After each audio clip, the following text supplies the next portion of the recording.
सुंदरवन के जंगल में चंपा कौवी अपनी बहू टुनटुनी के साथ रहती थी। टुनटुनी का पति सुंदर कौवा खेती करके अपने परिवार का पेट पालता था। एक दिन बहुत तेज बारिश हो रही थी। उस समय सुंदर अपने खेत में काम कर रहा था। अचानक बिजली जोरों से चमकती है और सुंदर के खेत में गिर जाती है, जिसकी चपेट में सुंदर कौवा आ जाता है और उसकी मौत हो जाती है। फिर शाम हो जाती है। टुनटुनी घर पर सुंदर कौवे का इंतजार कर रही थी। माँ जी, पिंकी के पापा अभी नहीं आए। बहुत देर हो गई है। मेरा तो जी घबरा रहा है और ये बारिश भी रुकने का नाम नहीं ले रही है। तू ज्यादा सोच मत बहू, मैं अभी जाकर देखती हूँ कि सुंदर बेटा कहाँ रह गया।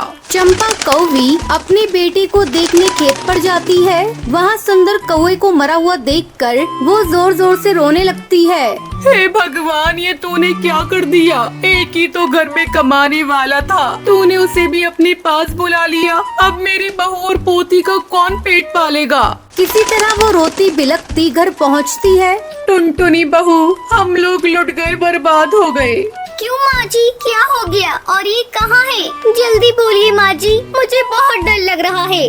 बहू, सुंदर पर बिजली गिर गई और उसकी मौत हो गई।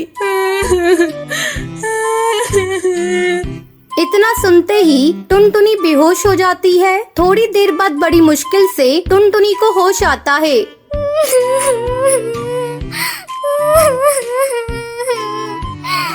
माँ जी, ये सब क्या हो गया? अब हमारा क्या होगा? एक वही तो थे हमारे घर में कमाने वाले। अब नन्ही सी बेटी का कौन ध्यान रखेगा? इस तरह कई दिन गुजर जाते हैं। टुनटुनी की हालत चंपा कौवी से देखी नहीं जा रही थी। वो टुनटुनी को समझाने लगती है। बेटा टुनटुनी, कितने दिनों तक सुंदर बेटा की याद में इस तरह रोती रहेगी? तूने कई दिनों से कुछ खाया भी नहीं है। जरा अपनी बेटिया को तो देख, तुझे दुखी देखकर ये भी दुखी है। ये तो खेलना कूदना भी भूल गई है और मैं भी बूढ़ी हो चुकी हूँ। अब तुम्हें ही अपनी बेटी के बारे में सोचना होगा। हाँ माँ जी, आप सही कह रही हैं। मैं कल ही जाकर कोई न कोई काम ढूंढने की कोशिश करूँगी। अगले दिन टुनटुनी काम की तलाश में दूसरे जंगल जाती है। वो देखती है कि एक खेत में कुछ पक्षी काम कर रहे हैं और पास में उस खेत का मालिक बाज एक कुर्सी पर बैठा हुआ है। टुनटुनी चिड़िया उसके पास जाती है। मालिक, क्या मुझे भी आपके खेत में काम मिलेगा? मैं एक दुखियारी चिड़िया हूँ। मेरे घर कोई और कमाने वाला नहीं है। ठीक है, तू भी लग जा काम पर। टुनटुनी चिड़िया खेत में काम करने लगती है, लेकिन उसका मन काम करने में नहीं लगता। ये देखकर खेत का मालिक उसके पास आता है।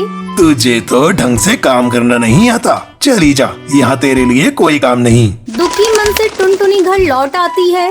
माँ जी, मेरी तो किस्मत ही फूटी है। मुझे एक जगह काम मिला था, लेकिन उस काम को ठीक से नहीं कर पाई, जिसके कारण मालिक ने मुझे निकाल दिया। अब तो मुझे अपने परिवार को चलाने के लिए एक ही उपाय सोच रहा है। क्यों ना हम लोग अपने ही खेत में आलू उगाएं। आलू की खेती करने में मेहनत भी कम लगेगी और मुनाफा भी ज्यादा मिलेगा। आलू को बेचने की भी कोई समस्या नहीं है। हम उसे शहर में ले जाकर अच्छी कीमत पर बेच दिया करेंगे।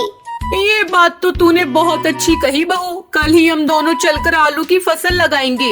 ऐसा सोचकर दोनों सास बहू अगली सुबह अपनी खेत की सफाई करती हैं और आलू की फसल लगाती हैं। कुछ ही दिनों में उनके आलू की फसल तैयार हो जाती है। बहू, जल्दी ही हम लोग अपनी फसल को शहर ले जाकर बेच देंगे। 2 दिन बाद टुनटुनी और उसकी सास अपनी फसल को शहर ले जाती हैं और उसे अच्छी कीमत पर बेच देती हैं। सेठ जी, ये ऑर्गेनिक आलू है। इसमें कोई केमिकल का प्रयोग नहीं हुआ है। ऑर्गेनिक आलू लाओ लाओ, मुँह मांगी कीमत ले जाओ। नोटों की गड्डी देखकर दोनों बहुत खुश होती हैं। फिर खुशी खुशी अपने घर लौटती हैं। बेटा ये ले, मैं तेरे लिए शहर से गुब्बारे लेकर आई हूँ। गुब्बारे देखकर पिंकी खुश हो जाती है और उससे खेलने लगती है। देखा बहू, तुझे खुश देखकर आज पिंकी भी खुश है। अब तो इसके साथ बैठकर खेल। मैं सबके लिए भोजन बनाती हूँ। चंपा भोजन बनाने चली जाती है। इस तरह पूरा परिवार हंसी खुशी के साथ रहने लगता है।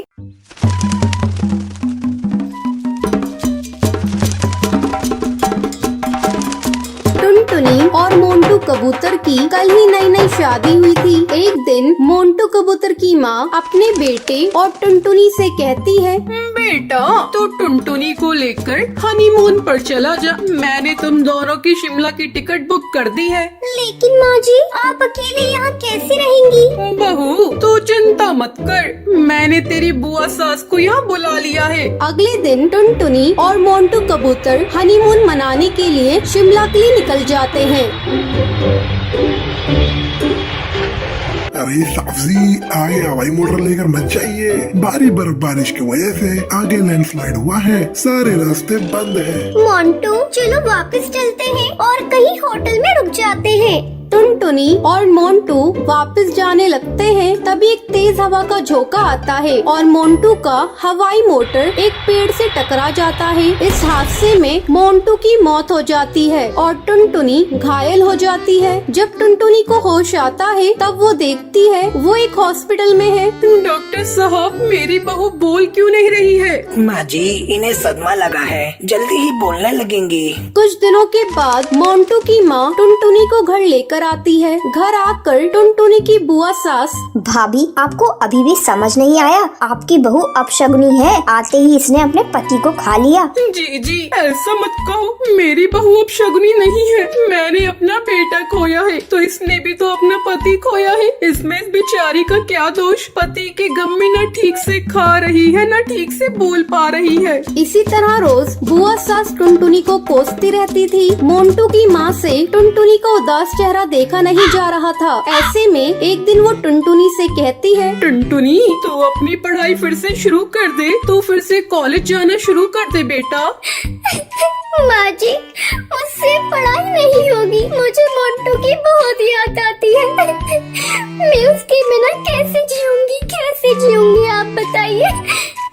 मेरी बच्ची, होनी को कौन टाल सकता है? मैं तुम्हारे साथ हूँ। मैं कल ही तुम्हारा एडमिशन कॉलेज में करा दूंगी। भाभी, तुम पागल हो गई हो क्या? विधवा बहू को कॉलेज भेज रही हो? अब तो इसे भगवान का भजन कीर्तन करना चाहिए, ना कि पढ़ाई। देखो जीजी, पहले टुनटुनी मेरी बहू थी पर अब मेरी बेटी है। मैं अब उसके हर सुख दुख का ख्याल रखूंगी। अगर वो कॉलेज जाने लगेगी तो मोंटू के गम को भी भुला पाएगी और अपने पैरों पर भी एक दिन खड़ी हो जाएगी। अगले दिन से टुनटुनी कॉलेज जाना शुरू करती है। कुछ दिन ऐसे ही गुजर जाते हैं। एक दिन कुछ गुंडे टुनटुनी को छेड़ रहे थे। तभी कॉलेज का ही एक स्टूडेंट उन गुंडों से भिड़ जाता है। तुम्हें किसने इजाजत दी कॉलेज की चिड़ियों को छेड़ने की? शिक्षा के मंदिर में तुम सब गुंडागर्दी करने आते हो? चलो भागो यहाँ से, वरना मैं पुलिस को बुला लूंगा। पुलिस का नाम सुनते ही वो कौवे वहाँ से 9-2-11 हो जाते हैं। आपका बहुत बहुत शुक्रिया, आपने उन गुंडों से मुझे बचाया। इसमें शुक्रिया की क्या बात है? ये तो मेरा फर्ज था। आपकी जगह कोई और लड़की भी होती तो मैं यही करता। धीरे धीरे उन दोनों की नजदीकियाँ बढ़ने लगती हैं। टुनटुनी, तू हीरो से प्यार करती है तो उससे शादी क्यों नहीं कर लेती? क्या बताऊं बुलबुल, मैं विधवा हूँ। पता नहीं इसके घर वाले मुझे स्वीकार करेंगे या नहीं। ये बात जब टुनटुनी की सास को पता चलती है तो वो हीरो को बुलाती है।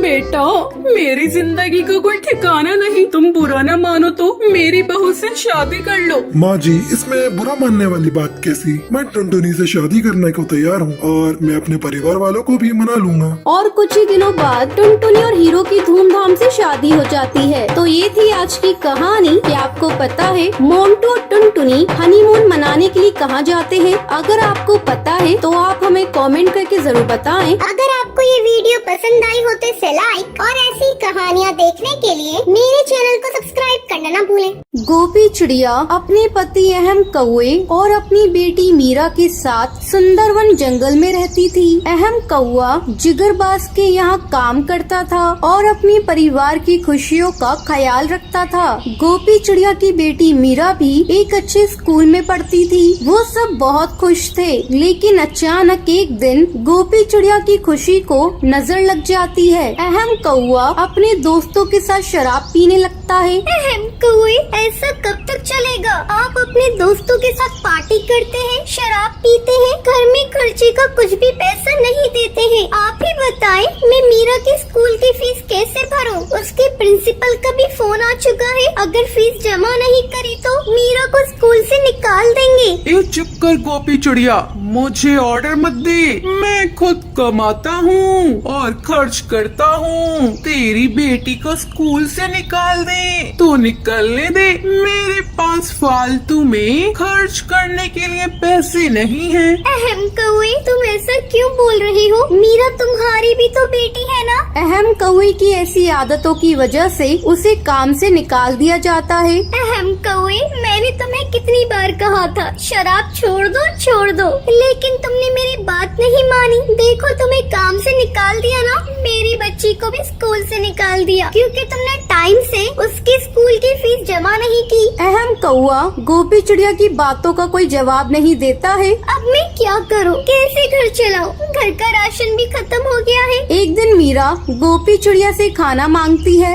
माँ, मुझे जल्दी से खाने के लिए राजमा चावल दो। अभी दे रही हूँ बेटा, तुम बैठो। गोपी चिड़िया मीरा को राजमा चावल देती है। तभी गोपी चिड़िया की सहेली राशि चिड़िया वहाँ पर आती है। आओ राशि चिड़िया, तुम भी राजमा चावल खाओ। राशि चिड़िया राजमा चावल खाकर गोपी चिड़िया से कहती है, गोपी चिड़िया, तुम्हारे हाथ में तो जादू है। तुम्हारे हाथ के बने राजमा चावल बहुत ही स्वादिष्ट है, लेकिन एक बात मेरी समझ में नहीं आ रही, तुम इतनी कमजोर कैसे हो रही हो? तुम्हें कौन सी चिंता खाई जा रही है?